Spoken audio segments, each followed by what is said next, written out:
Hello दोस्तों, welcome to my YouTube channel education notes. आज है 26 जुलाई 2022 से करंट के जितने भी महत्वपूर्ण क्वेश्चन होंगे हम उनको डिस्कस करेंगे और उनको इम्पोर्टेंट फैक्ट भी जानेंगे। अगर आप मेरे चैनल पर नए हैं तो चैनल को सब्सक्राइब कर दें, बगल में ये बेल आइकन होगा उसको दबा दें जिससे मेरी वीडियो की नोटिफिकेशन आपको मिलती रहे। तो चलिए स्टार्ट करते हैं। आज का पहला प्रश्न है, प्रतिवर्ष राष्ट्रीय प्रसारण दिवस कब मनाया जाता है? इसका आंसर हो जाएगा आपका 23 जुलाई को। ठीक है, क्योंकि 23 जुलाई 1927 को बॉम्बे स्टेशन से पहली बार रेडियो का प्रसारण हुआ था। प्रसारण हुआ था, तभी से ये राष्ट्रीय प्रसारण दिवस मनाया जाने लगा। ठीक है, जिसे बाद में बदल कर 1936 में इसका नाम बदल कर ऑल इंडिया रेडियो रख दिया गया तथा फिर बाद में चेंज करके 1957 में चेंज करके इसका नाम रख दिया गया आकाशवाणी।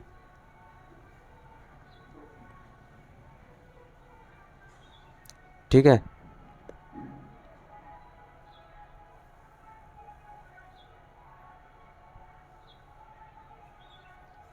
अब बात करते हैं विश्व रेडियो दिवस कब मनाया जाता है। तो विश्व रेडियो दिवस मनाया जाता है आपका 13 फरवरी को। 13 फरवरी को मनाया जाता है। ठीक है, अगला प्रश्न है, हाल ही में कौन सा जिला देश का पहला प्रमाणित हर घर जिला बन जाएगा? ठीक है, तो इसका आंसर हो जाएगा आपका ऑप्शन नंबर 4 बुरहानपुर। ठीक है, ये कहाँ पे है? एमपी में। ठीक है, जहाँ के सीएम कौन है? शिवराज सिंह चौहान। ठीक है, और 2024 तक हर घर जल का लक्ष्य रखा गया है। हर घर जल का लक्ष्य रखा गया है।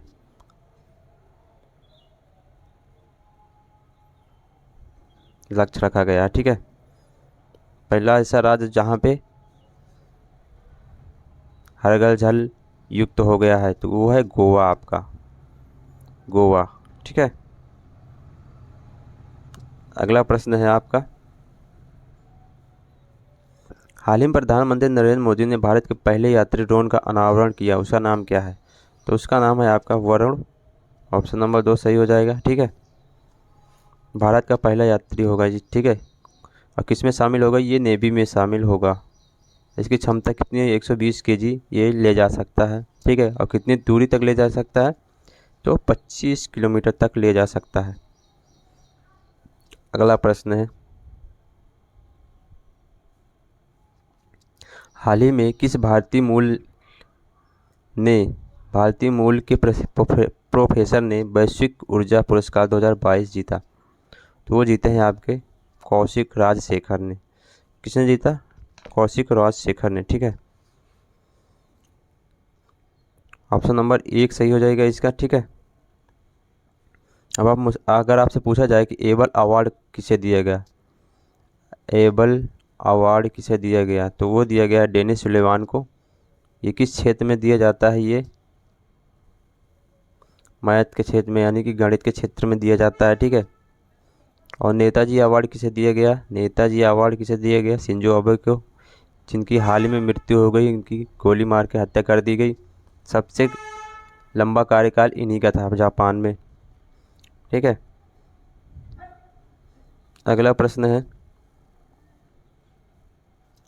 23 जुलाई 2022 को भारत और किस देश के बीच अंडमान सागर में एक समुद्री साझेदारी अभ्यास एमपीएक्स आयोजित किया गया? तो ठीक है, के साथ किया गया तो जापान के साथ किया गया। ऑप्शन नंबर 2 सही हो जाएगा इसका। ठीक है, जापान के। ठीक है,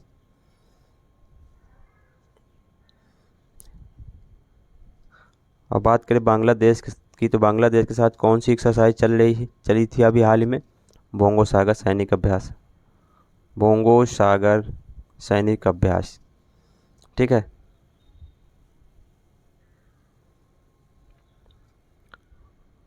अब वज्र प्रहार किन दो देशों के बीच मिलिट्री एक्सरसाइज है?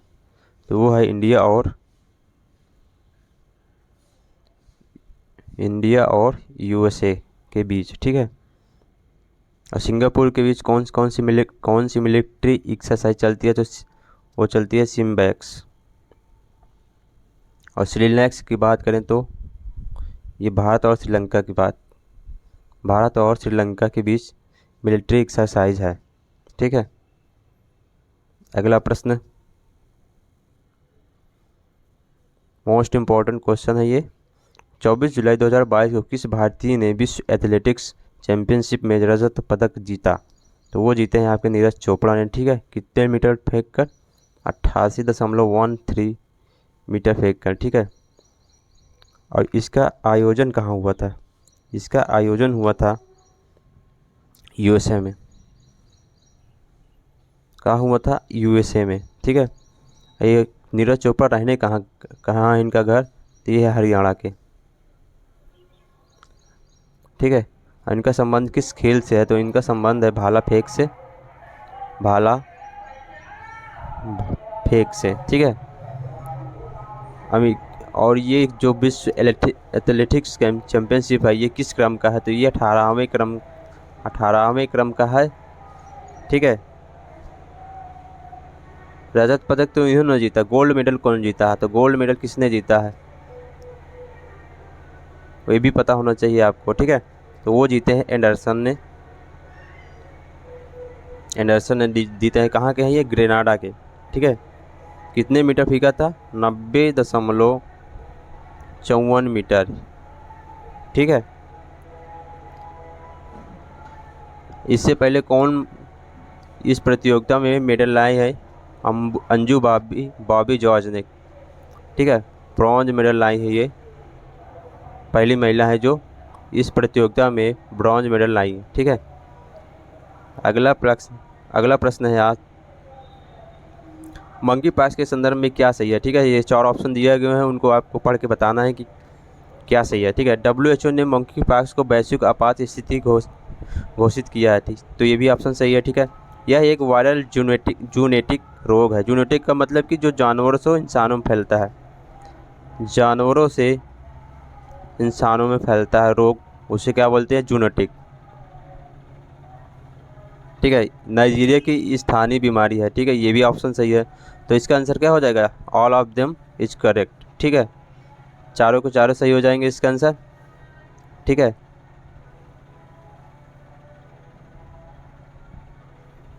हाल ही में कहाँ पर ह्यूमन स्पेस लाइट एक्सपो का उद्घाटन किया गया? तो इसका आंसर हो जाएगा बेंगलुरु में। ऑप्शन नंबर 2 सही हो जाएगा, ठीक है। और किसके द्वारा किया गया? तो सोमनाथ के द्वारा किया गया, जो इसरो के अध्यक्ष हैं। सोमनाथ द्वारा किया गया, जो इसरो के अध्यक्ष हैं, ठीक है।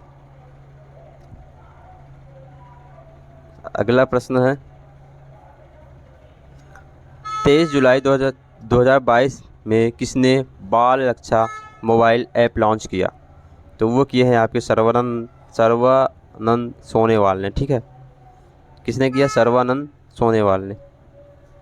तो इसका आंसर क्या हो जाएगा? सर्वानंद सोनेवाल, ठीक है।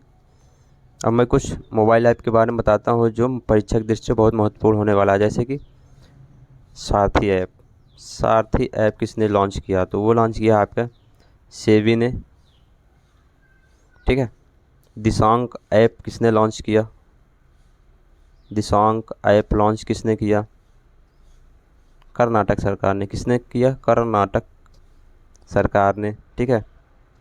आभा मोबाइल ऐप किसने लॉन्च किया? आभा मोबाइल ऐप किसने लॉन्च किया? तो वो किया है राष्ट्रीय स्वास्थ्य प्राधिकरण ने किया। किसने किया? राष्ट्रीय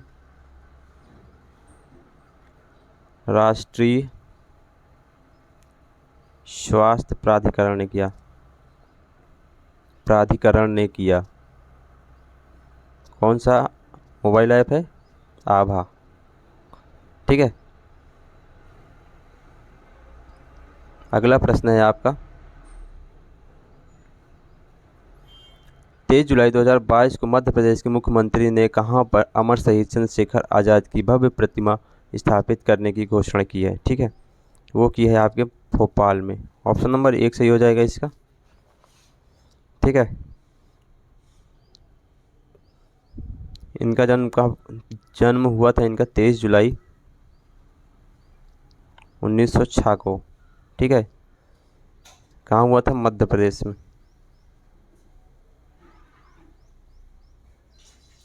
मध्य प्रदेश के भाभरा गांव में,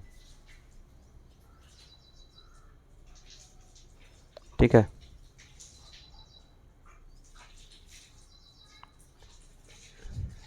इनकी 116वीं जयंती के उपलक्ष्य में इस प्रतिमा का स्थापित करने की घोषणा की, ठीक है। आइए जानते हैं और भी इम्पोर्टेंट फैक्ट एमपी के बारे में, ठीक है। तो वो है आपका बायो सीएनजी प्लांट कहाँ स्थापित किया गया है? वो है इंदौर में, ठीक है। फर्स्ट जियो पार्क कहाँ हुआ स्थापित? जबलपुर में,